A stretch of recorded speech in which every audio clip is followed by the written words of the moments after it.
Puji nama Tuhan, kita akan berdoa sebelum kita mendengarkan kebenaran firman Tuhan. Tuhan Yesus, kami bersyukur buat kebaikan-Mu. Terima kasih untuk hari ini. Kami bersyukur sepanjang minggu liburan yang baik yang boleh kami nikmati. Kami percaya kami hari ini boleh kembali berkumpul bersama. Semua karena kebaikan Tuhan. Biarlah setiap pujian penyembahan kami boleh berkenan kepada Tuhan. Terlebih Tuhan Yesus, ampuni dosa dan kesalahan kami. Layakan kami untuk kami boleh menghadap hadirat Tuhan. Pada hari ini kami rindu untuk mendengar kebenaran firman Tuhan. Kiranya Engkau urapi hamba-Mu yang tidak ada apa-apanya ini. Kiranya urapan yang baru dari ujung kepala sampai ujung kaki boleh menyertai hamba-Mu. Kami siap mendengar firman Tuhan. Firman Tuhan disampaikan kami boleh mengerti. Dan firman Tuhan itu boleh menjadi kekuatan dan kehidupan bagi diri kami. Terima kasih Bapa. Di dalam nama Tuhan Yesus kami berdoa dan mengucap syukur. Haleluya. Amin. Puji nama Tuhan. Shalom saudara. Liburannya gimana? Udah puas? Masih beberapa bangku kosong, mungkin masih liburan, gak apa-apa saudara. Kita yang ada hari ini boleh bersama-sama bersyukur karena kebaikan Tuhan. Kita beribadah pada hari ini di gereja, di rumah Tuhan. Siap dengar firman Tuhan, amin. Tema firman Tuhan hari ini saya berikan judul, pikirkanlah perkara-perkara surga. Saudara yang dikasihi Tuhan, ketika saya mulai menjalani kehidupan kekristenan saya mengalami kelahiran kembali, menjadi manusia baru. Saya berpikir bahwa sebagai orang Kristen tujuan saya ialah agar tidak masuk neraka. Atau sebaliknya, supaya saya masuk sorga. Tetapi ketika saya merenungkan di dalam perjalanan kehidupan saya merasa saudara bahwa tujuan daripada kehidupan kekristenan bukan untuk tidak masuk neraka atau untuk masuk sorga. Kenapa? Karena kita percaya tidak masuk neraka atau masuk sorga sebetulnya adalah akibat langsung dari hubungan yang telah dipulihkan dengan Allah melalui karya Yesus. Amin saudara. Saudara yang dikasihi Tuhan, surga merupakan harapan dan kerinduan setiap orang percaya. Dan puji Tuhan, di dalam Yesus Kristus kita telah mendapatkan jaminan yang pasti.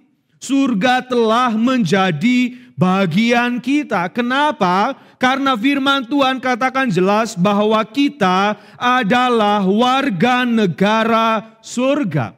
Katakan sama-sama, kita warga negara surga. Di dalam Filipi 3 ayat yang ke-20 dikatakan, karena kewargaan kita adalah di dalam surga. Dan dari situ juga kita menantikan Tuhan Yesus Kristus sebagai juru selamat. Saya mengutip tulisan pengkhotbah bijak, Vance Havner, dia mengatakan demikian. Orang-orang Kristen bukanlah warga negara bumi yang berusaha pergi ke sorga, tapi warga negara sorga yang menjalani hidup mereka di dunia ini. Amin saudara. Kita warga negara sorga yang sementara ini sedang menjalani kehidupan di dunia ini. Ketika kita meninggalkan dunia ini kelak, kita akan kembali ke sorga tempat kita berada. Dan seharusnya kita memang berada di sana bersama dengan Yesus. Saudara yang dikasihi Tuhan, pemahaman kita mengenai kebenaran ini jelas akan mengubah arah dan cara kita menjalani kehidupan di dunia ini. Sebagai warga negara sorga yang hidup di dunia ini, seharusnya lah kita memikirkan perkara-perkara sorga. Amin saudara. Seharusnya lah kita memikirkan perkara-perkara yang di atas, bukan perkara-perkara di bawah, bukan perkara-perkara di bumi atau di dunia. Ayat emas kita di dalam Kolose 3 ayat yang kedua dikatakan demikian. Pikirkanlah perkara yang di atas, bukan yang di bumi. Karena kita memang warga negara sorga, seharusnya lah kita memikirkan perkara-perkara sorga. Seharusnya lah kita memikirkan perkara-perkara yang di atas. Saudara yang dikasihi Tuhan, Yesus memberikan satu alasan tertinggi bagi orang Kristen yang masih hidup, yang sedang menjalani kehidupan di dunia ini.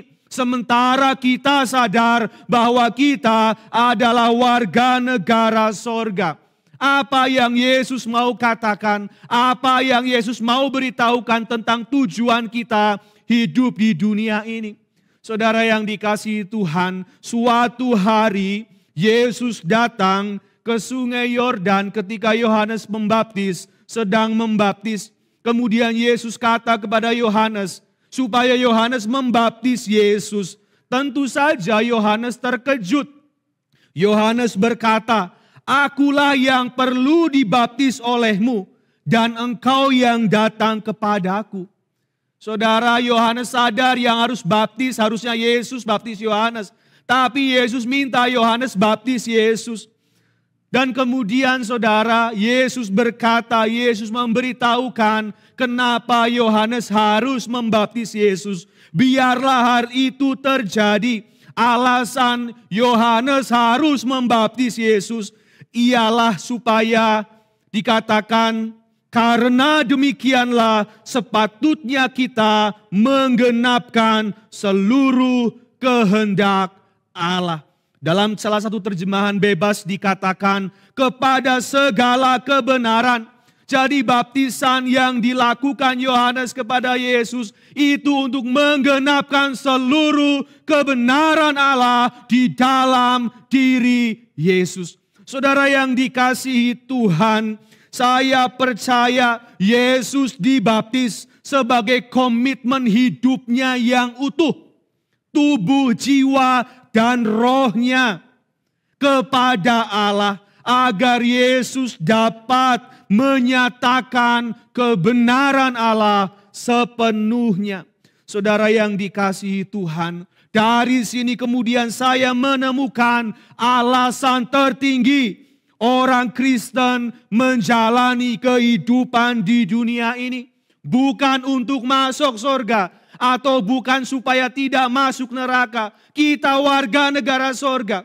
Tetapi saudara, alasannya apa? Alasannya adalah agar kita dapat menyatakan kebenaran Allah bagi dunia. Amin saudara.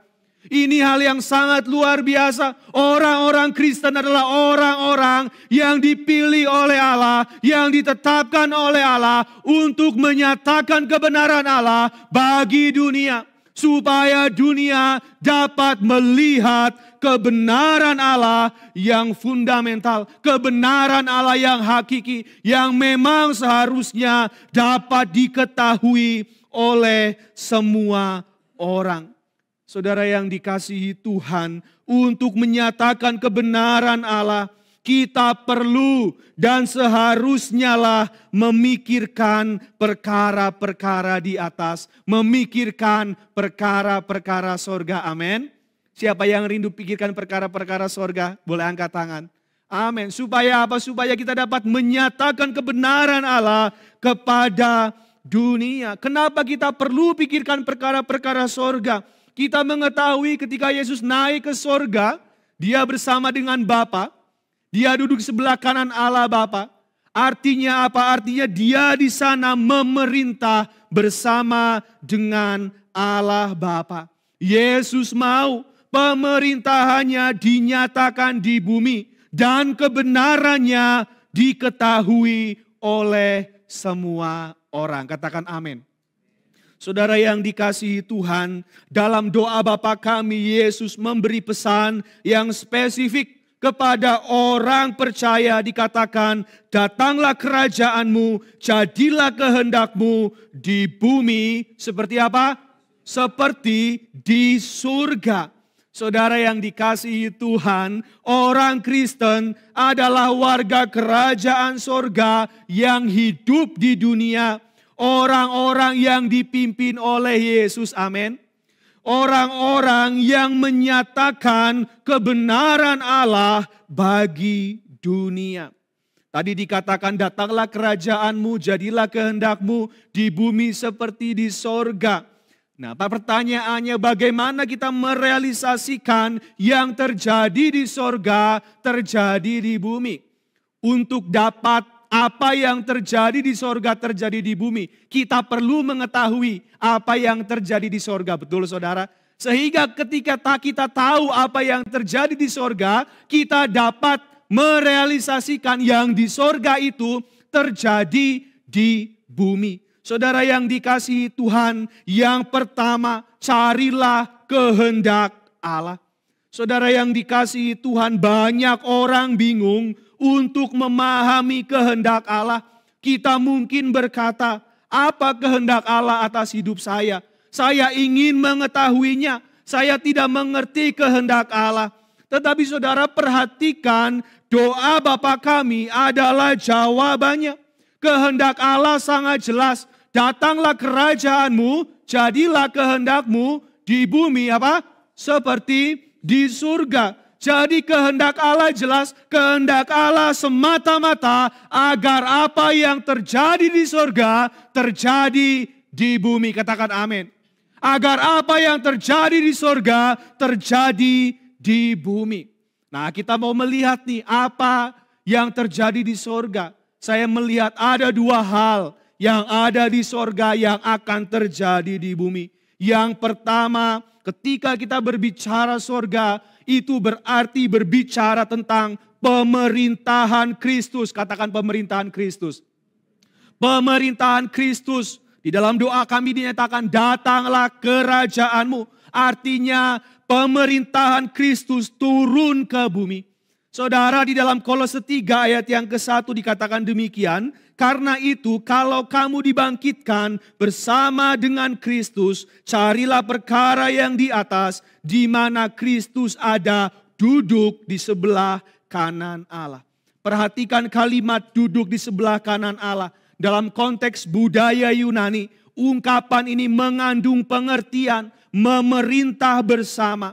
Yesus duduk di sebelah kanan Allah, itu berarti Tuhan Yesus memerintah sebagai Raja atas dunia ini. Katakan amin.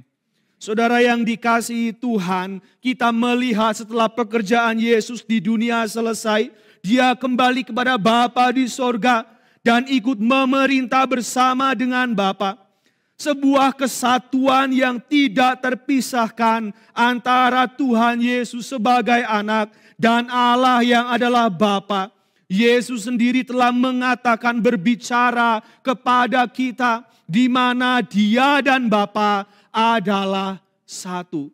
Nah, saudara yang dikasihi Tuhan, kita mengetahui sekarang ketika berbicara tentang apa yang terjadi di sorga, yang pertama itu berbicara tentang pemerintahan Kristus. Artinya Yesus memerintah. Dan yang kedua berbicara tentang kebenaran Allah. Inilah yang terjadi di sorga. Di sorga berbicara tentang kebenaran Allah. Kebenaran Allah itu berbicara tentang jadilah kehendakmu. Kebenaran Allah. Yesus sendiri menyatakan bahwa dirinya adalah kebenaran. Yesus adalah firman dan firman itu adalah Allah. Artinya Yesus adalah kebenaran, Yesus adalah Allah. Yesus adalah firman itu sendiri. Saudara yang dikasihi Tuhan, di dalam Yohanes 17 ayat yang ke-17 dikatakan, kuduskanlah mereka dalam kebenaran. Firman-Mu adalah apa saudara?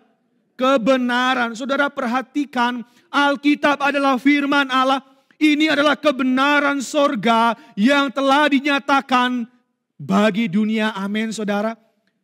Para penulis diilhami oleh Roh Kudus, diberikan wahyu oleh Roh Kudus untuk menulis Alkitab dengan berbagai macam latar belakang menjadi satu buku yang sangat penting, yang paling penting di dalam kehidupan umat manusia. Ini adalah kebenaran sorga sepenuhnya yang datang ke dalam dunia. Ini adalah kehendak Allah yang dari sorga datang ke dalam dunia. Dan kita perlu memberitakan ini kepada semua orang. Amin saudara.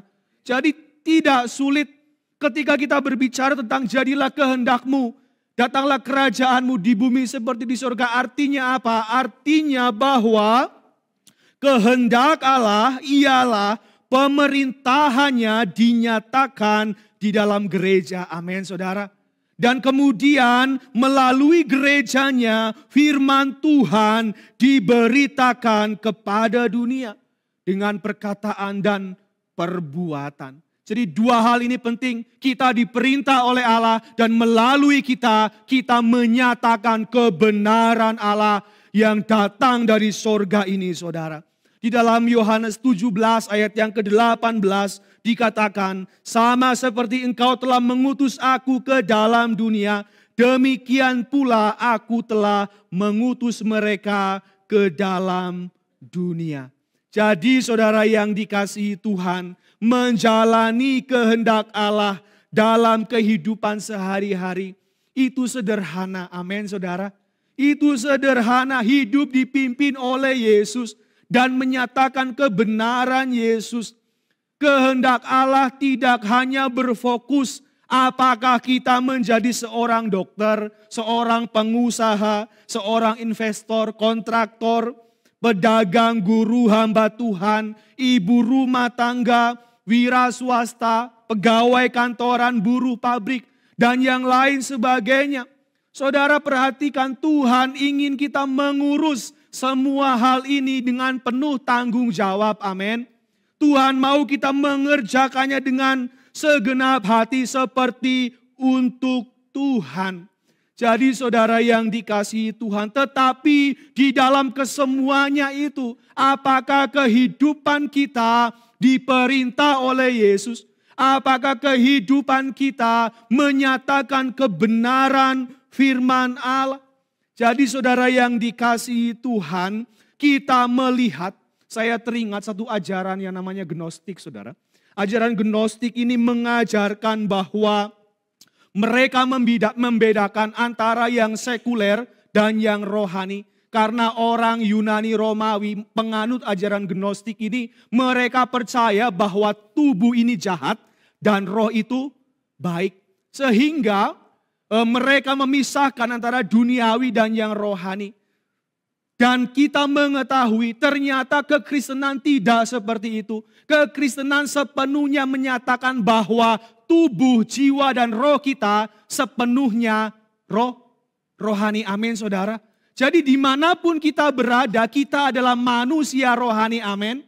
Ini yang dikatakan oleh Rasul Paulus, kita adalah manusia rohani sepenuhnya. Saudara yang dikasihi Tuhan, tidak ada yang sekuler, tidak ada yang rohani. Tubuh, jiwa dan roh kita sepenuhnya rohani. Kita perlu mengerjakan hal-hal di dunia ini.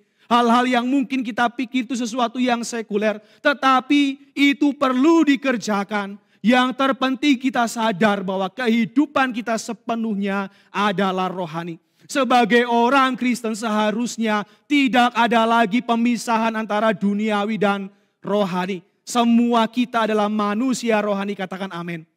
Saudara yang dikasihi Tuhan, ketika kita mengetahui bahwa kita manusia rohani, tubuh, jiwa, dan roh kita adalah manusia rohani, maka kita dapat mengerjakan segala sesuatunya untuk dan kemuliaan bagi nama Tuhan. Di dalam 1 Tesalonika 5 ayat yang ke-23 dikatakan demikian. Semoga Allah damai sejahtera menguduskan kamu seluruhnya, dan semoga roh, jiwa dan tubuhmu terpelihara sempurna dengan tak bercacat pada kedatangan Yesus Kristus Tuhan kita. Saudara yang dikasihi Tuhan, biarlah tubuh, jiwa dan roh kita terpelihara sempurna. Oleh sebab itu kita perlu memahami orang Kristen taat dipimpin oleh Yesus dan setia menyatakan kebenaran Allah. Apapun profesi dan pekerjaan kita, kapanpun dan dimanapun, kita adalah manusia rohani. Jadi saudara yang dikasihi Tuhan, tidak kemudian ada yang punya pekerjaan sebagai hamba Tuhan, itu yang rohani, pekerjaan di luar hamba Tuhan tidak rohani. Oh bukan, saudara. Sebagai orang Kristen, apapun profesi pekerjaan kita, kita adalah manusia rohani. Kesimpulannya jelas, manusia rohani ialah orang-orang yang diperintah dan dipimpin oleh Yesus. Amin. Orang-orang yang menyatakan kebenaran Allah. Jika orang tidak dipimpin oleh Yesus, tidak menyatakan kebenaran Allah, maka jelas dia bukan manusia rohani. Dan kita bersyukur sebagai orang Kristen, kita adalah orang-orang yang dipimpin dan menyatakan kebenaran Allah. Manusia rohani juga mengetahui kepada siapa kita bekerja dan mengabdi. Paulus mengatakan di dalam Kolose 3 ayat yang ke-23, apapun juga yang kamu perbuat, perbuatlah dengan segenap hatimu seperti untuk Tuhan dan bukan untuk manusia. Saudara yang dikasihi Tuhan, kita punya contoh yang sempurna, teladan yang sempurna, yaitu Tuhan Yesus sendiri. Dia adalah manusia rohani sepenuhnya. Kita melihat di dalam kehidupan Yesus, Yesus tidak berkompromi dengan dosa karena memang dia tidak berdosa. Yesus tidak berdusta, Yesus tidak menipu, Yesus menepati janjinya, Yesus berlaku adil, Yesus tidak melakukan kecurangan, Yesus membayar pajak, Yesus membayar perpuluhan, Yesus berbelas kasihan, Yesus menolong yang lemah dan tertindas, Yesus mengasihi orang berdosa, Yesus mengampuni, Yesus tidak membalas, Yesus adalah seorang pelayan. Dan ada banyak hal yang lain tentang berbicara tentang kualitas daripada hidup Yesus. Saya coba katakan supaya itu merefleksikan kepada kehidupan kita. Sudah seharusnya lah kita hidup seperti Yesus hidup. Karena kita manusia rohani. Amin saudara. Saya teringat tulisan A.W. Tozer. Dia mengatakan demikian, sebagai orang Kristen yang hidup di dunia, kita adalah manusia rohani. Tidak ada sedikit pun hal duniawi dalam diri kita. Mungkin pertama ketika orang dunia melihat kita sebagai manusia rohani, mereka mengatai kita, kamu sok rohani. Tetapi kita nyatakan bahwa kita memang manusia rohani. Kita terus konsisten menghidupi manusia rohani itu. Dan pada akhirnya dunia melihat dan mereka menjadi malu. Dan mereka kemudian berkata, memang orang Kristen adalah manusia rohani. Saudara yang dikasihi Tuhan, betapa tingginya panggilan kita sebagai orang percaya. Saudara yang dikasihi Tuhan, mari kita melihat hidup diperintah oleh Yesus. Berarti kita menunjukkan kualitas hidup sama seperti Yesus. Dan pada saat yang bersamaan kita sedang menyatakan kebenaran Allah kepada dunia. Rasul Paulus berkata, saudara, karena bagiku hidup adalah Kristus dan mati adalah keuntungan.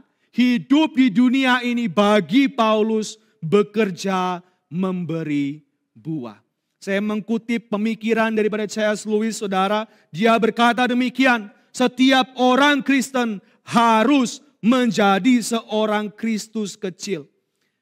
Yaitu orang-orang yang memiliki kehidupan Kristus. Saudara yang dikasih Tuhan, betapa pengaruh dan dampak yang luar biasa ketika kita mengetahui bahwa kita manusia rohani, tidak ada hal duniawi dalam diri kita.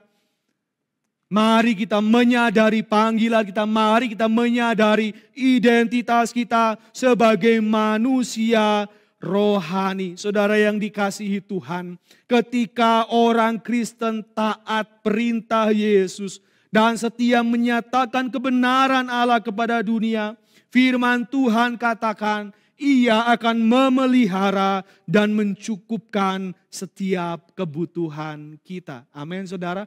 Bukankah ini ketakutan kita? Bagaimana dengan hidup kita? Bagaimana dengan pemenuhan kehidupan kita? Simple saudara. Saya tidak kasih cara yang belit-belit. Syaratnya cuma dua. Hidup di perintah Kristus dan melakukan kebenaran Allah. Itulah syarat untuk kita akan mengalami pemeliharaan Tuhan. Saudara yang dikasihi Tuhan, Matius 6 ayat yang ke-33 dikatakan, tetapi carilah dahulu kerajaan Allah dan kebenarannya, maka semuanya itu akan ditambahkan kepadamu. Seorang misionaris berkata, uruslah segala hal yang penting bagi Tuhan dan Ia akan mengurus hal-hal yang penting bagi Anda. Mari kita memandang kepada perkara sorga, hidup dipimpin oleh Yesus dan menyatakan kebenaran Allah kepada dunia. Dan hal yang kedua, saudara, kumpulkan harta di sorga. Saudara yang dikasihi Tuhan, dalam khotbah di bukit, Yesus memberitahu kita di dalam Matius 6 ayat yang ke-19 sampai dengan yang ke-21. Janganlah kamu mengumpulkan harta di bumi ngengat dan karat merusakkannya, dan pencuri membongkar serta mencurinya. Tetapi kumpulkanlah bagimu harta di sorga ngengat dan karat tidak merusakkannya, dan pencuri tidak membongkar serta mencurinya. Karena di mana hartamu berada, di situ juga hatimu berada. Yesus berkata bahwa hati manusia, hati kita pada dasarnya mengikuti harta kita. Oleh sebab itu, kita perlu belajar supaya hati kita tidak mengikuti harta kita. Kita perlu belajar untuk apa? Untuk kita menghargai perkara-perkara sorga. Untuk kita mengumpulkan harta di sorga. Ketika saya merenungkan, saudara, merenungkan kebenaran ini, Alkitab memberitahu dua hal. Kemungkinan yang terjadi bagi orang-orang yang mengumpulkan harta di dunia. Dua kemungkinan yang mungkin terjadi ketika orang-orang mengumpulkan harta di dunia. Kemungkinan yang pertama, kehilangan hartanya. Kita mengetahui, saudara, ada banyak orang punya rumah mewah, tiba-tiba terjadi longsor yang begitu rupa, kemudian rumah itu habis seketika, saudara. Firman Tuhan katakan orang yang kumpulkan harta di dunia, kemungkinan pertama dia akan kehilangan hartanya, ngengat dan karat merusakannya, pencuri mengambilnya. Bisa seketika itu hilang, saudara. Kehilangan semua yang kita miliki. Itu orang yang kumpulkan harta di dunia. Dan kemungkinan yang kedua, orang itu yang tinggalkan hartanya. Saudara ingat kisah orang kaya yang bodoh dalam Lukas 12. Dia dapat untung banyak, kemudian dia kumpulkan. Dia berkata kepada jiwanya, jiwaku ada banyak makanan di tempat ini. Saya mau bersantai-santai, katanya, saudara. Dan pada hari esoknya, kemudian apa? Orang itu mati meninggalkan hartanya. Itu sama seperti pepatah katakan, tikus mati apa, saudara? Di lumbung padi. Hanya dua kemungkinan yang Alkitab katakan ketika orang mengumpulkan harta di dunia. Yang pertama, hartanya yang tinggalin dia, atau yang kedua, orang itu atau kita yang tinggalkan harta kita. Saudara yang dikasihi Tuhan, sebelum kita kehilangan harta atau meninggalkan harta, buatlah keputusan yang tepat. Pakailah harta kita untuk sesuatu yang bernilai kekal, yaitu harta surgawi. Saudara yang dikasihi Tuhan, ini perenungan buat kita semuanya. Rasul Paulus memberi peringatan kepada kita hal yang seharusnya dilakukan dengan harta yang kita miliki. 1 Timotius 6 ayat yang ke-18 sampai dengan yang ke-19 demikian. Peringatkanlah agar mereka itu berbuat baik, menjadi kaya dalam kebajikan, suka memberi dan membagi, dan dengan demikian mengumpulkan suatu harta sebagai dasar yang baik bagi dirinya di waktu yang akan datang untuk mencapai hidup yang sebenarnya. Saudara yang dikasihi Tuhan, ada seorang konglomerat terkaya di Hong Kong, namanya Lee Ka-shing. Dia menulis artikel mengenai uang misterius. Saudara mungkin pernah mendengar, uang misterius itu adalah uang yang apabila dibelanjakan tidak akan pernah berkurang, namun sebaliknya makin bertambah. Asik saudara ya. Saudara punya uang, saudara belanjakan, uangnya nggak kurang, uangnya nambah. Mau saudara? Saudara mau? Mau, saya juga mau saudara. Saudara yang dikasih, oh ya makasih, saya udah bawa. Tadi pertanyaannya mau nggak? Mau, saya juga mau saudara. Nah saudara yang dikasih Tuhan, kemudian Lee Ka-shing berbicara salah satu uang misterius itu adalah uang yang digunakan untuk berbakti kepada orang tua. Menurut Lee Ka-shing, jika ada orang yang tidak sukses dalam pekerjaannya, maka kemungkinan besar orang itu tidak berbakti kepada orang tuanya. Lee juga menambahkan bahwa 500 orang terkaya di dunia, mereka semua adalah orang-orang yang berbakti kepada orang tuanya. Saudara yang dikasihi Tuhan, bukankah dalam tradisi masyarakat Indonesia kita mengetahui mendapat restu daripada orang tua adalah sesuatu yang amat penting. Betul saudara? Sesuatu yang sangat penting. Kenapa? Karena itu menentukan masa depan kita. Dalam istilah Jawa dikatakan pangestu. Tahu pangestu saudara? Pangestu artinya doa atau berkat. Nah kalau kita melihat dalam bahasa Inggris kita mengenal kata favor. Yang artinya kebaikan. Saudara perhatikan jika manusia, sebagai manusia kita sadar bahwa restu atau perkenanan orang tua menentukan masa depan kita, lebih-lebih perkenanan dan belas kasihan Tuhan. Amin saudara. Dan firman Tuhan jelas, orang tua mendapat otoritas dari Allah untuk melepaskan hal-hal baik atas hidup anak-anaknya. Efesus 6 ayat yang ke-1 sampai 3. Hai anak-anak, taatilah orang tuamu di dalam Tuhan, karena haruslah demikian. Hormatilah ayahmu dan ibumu. Ini adalah suatu perintah yang penting, seperti yang nyata dari janji ini, supaya kamu berbahagia dan apa saudara? Panjang umurmu di bumi. Panjang umur apakah dengan fitness, jaga kesehatan? Orang sehat tiba-tiba keluar kecelakaan ketabrak mobil mati saudara. Syarat Alkitab jelas, kalau kita mau umur panjang, hormat sama orang tua. Ini kebenaran yang penting, yang perlu kita mengerti supaya kehidupan kita berbahagia. Ini adalah ketetapan Allah bahwa doa dan restu orang tua menentukan kebahagiaan masa depan anak, baik dalam studi pekerjaan bahkan di dalam pernikahan mereka. Katakan amin. Mungkin ada yang masih punya orang tua di sini, ada yang menjadi orang tua. Mari kita perhatikan hidup kita. Apakah kita sudah menghormati orang tua kita? Apakah kita sudah mengasihi mereka?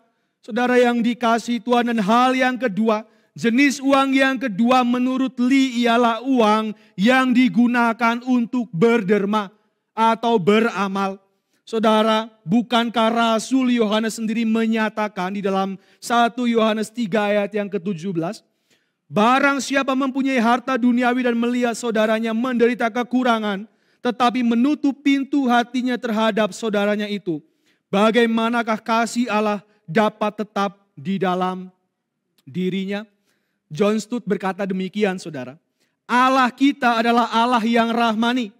Jika kasih-Nya berdiam dalam diri kita, maka kita akan menghubungkan apa yang kita punya, harta kita punya, kepada apa yang kita lihat, kebutuhan orang lain, dan kita bertindak. Kalau kita punya kasih Allah, itu akan menghubungkan dompet kita dengan kebutuhan orang lain. Kita tahu kita punya, kita melihat orang membutuhkan, kita beri. Kita bantu mereka. Saudara yang dikasihi Tuhan, Amsal 28 ayat yang ke-27 jelas. Siapa memberi kepada orang miskin tak akan kekurangan, tetapi orang yang menutup matanya akan sangat dikutuk. Kurang lebih 2 tahun yang lalu seorang jemaat datang kepada saya. Dia sharing saudara.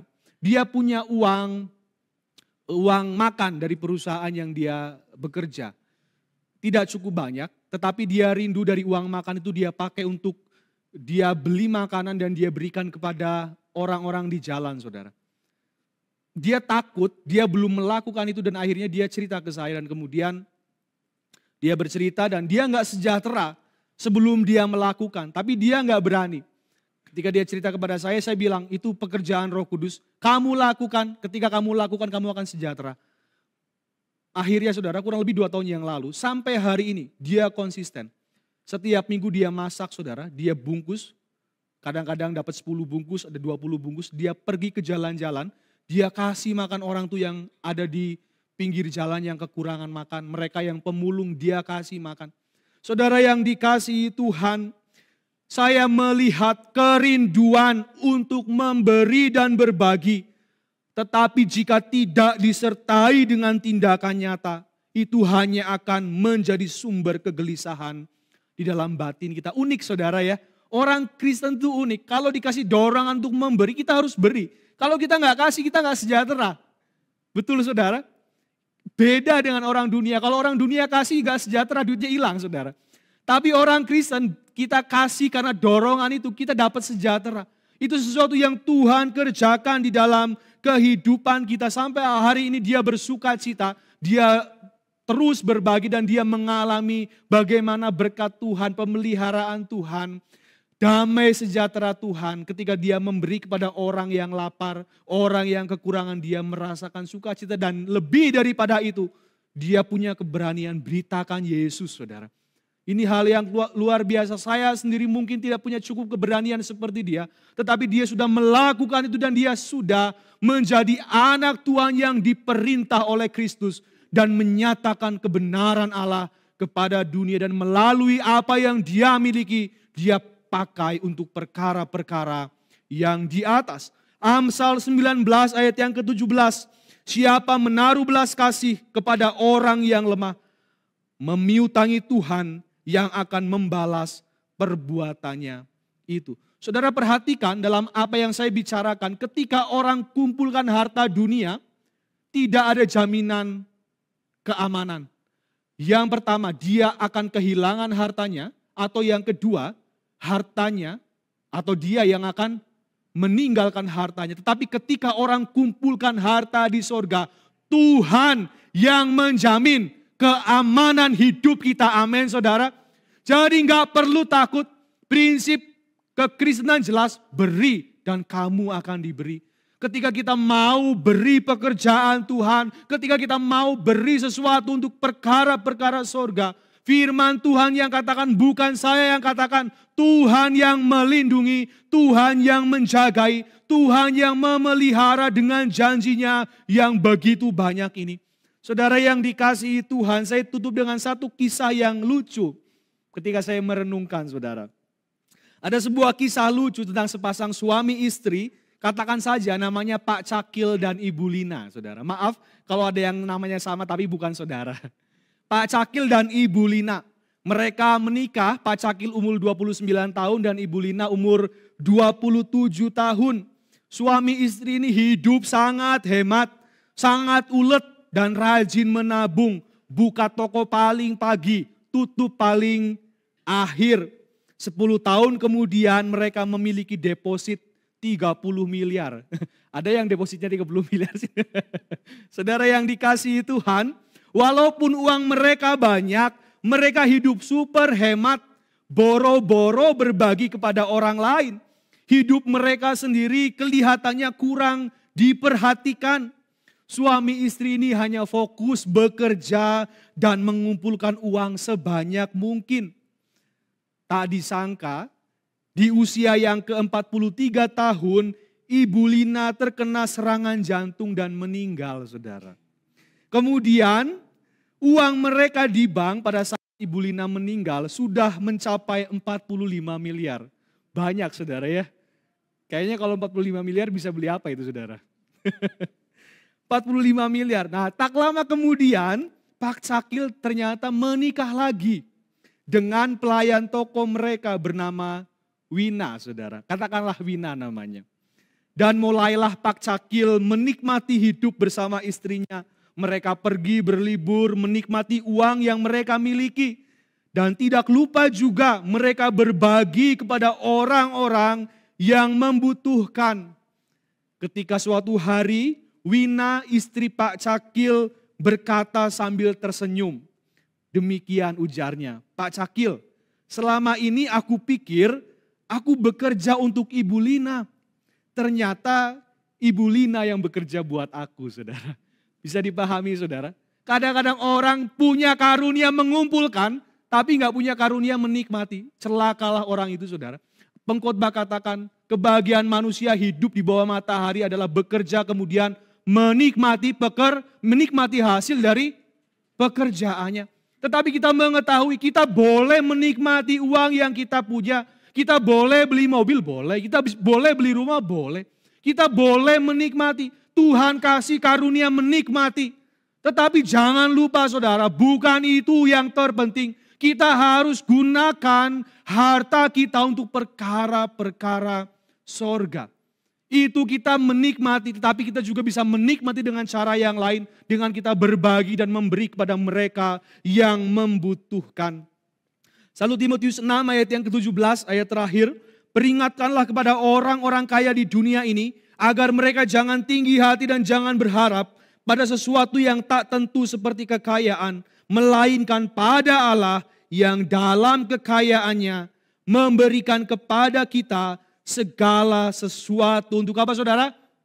Dinikmati. Kalau saya bertanya, mendingan miskin tapi menikmati atau kaya gak menikmati saudara?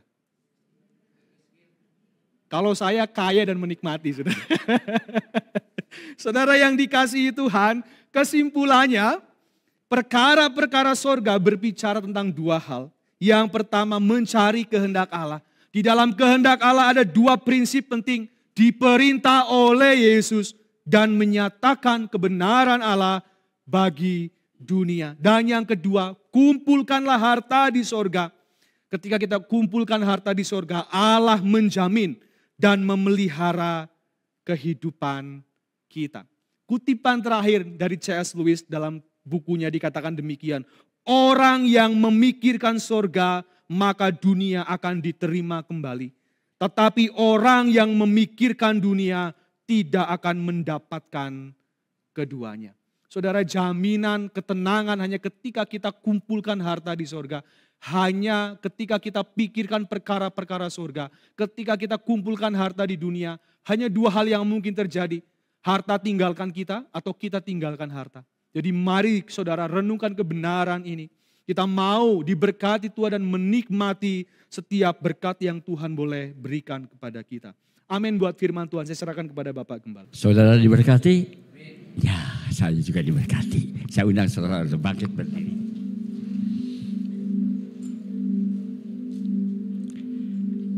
Saya lupa siapa yang ngomong, tapi saya ingat kata-katanya ya. Kita itu adalah warga negara surgawi dengan pengalaman duniawi. Betul tidak saudara? Saudara punya pengalaman di surga? Enggak saudara. Saudara tahu apa yang terjadi di surga? Tahu dari firman Tuhan. Jadi kita itu warga negara surgawi dengan pengalaman dunia. Betul kan? Saudara punya pengalaman di surga? Tidak ada, saudara. Pengalaman kita adalah di dunia. Tapi bagaimanapun kita tetap warga negara surgawi. Warga negara surgawi dengan pengalaman duniawi. Kita masuk ke dalam doa. Bapa kami yang ada di surga, biarlah firman Tuhan kau meteraikan dalam hati kami. Justru pada waktu kami memberi, kami mendapatkan kebahagiaan yang sejati. Tapi sering manusia selalu berkata, memberi membuat uang saya berkurang. Diberi membuat uang saya tambah. Tapi firman Tuhan berkata, memberi lebih bahagia daripada diberi. Terima kasih Tuhan, terima kasih. Biarlah kami selalu ingat akan firman Tuhan. Karena firman Tuhan adalah kompas kehidupan kami yang tidak pernah menunjukkan hal yang salah. Melekat kepada Tuhan, berserah kepada Tuhan, berharap kepada Tuhan, melakukan apa yang Tuhan kehendaki. Itulah rahasia daripada hidup kami menjadi hidup yang berbahagia dan hidup yang berarti. Terima kasih Tuhan, oleh karena itu urapi Saudara Dennis yang masih muda, tambah-tambahkan hikmatnya sehingga lewat Dennis banyak orang diberkati oleh firman-Mu yang hidup. Terima kasih Tuhan, terima kasih. Jadi jangan kami meributkan tentang manusia rohani dan manusia duniawi. Tapi kami tahu di dalam Tuhan apapun juga kami adalah manusia rohani. Dalam bagaimanapun juga kami adalah manusia rohani. Manusia yang dipimpin oleh kehendak Tuhan. Terima kasih Tuhan, terima kasih. Kami akhiri ibadah ini dengan penuh rasa syukur. Hanya dalam satu nama, Yesus Kristus, Juru Selamat dan Penebus kami yang hidup. Dan sekarang saudara-saudara, kiranya berkat dari Allah Bapa, kasih karunia, damai sejahtera dan sukacita daripada Tuhan Yesus dan persekutuannya Roh Kudus menyertai saudara-saudara dari saat ini sampai Maranatha, kedatangan Tuhan Yesus yang kedua kali. Amin.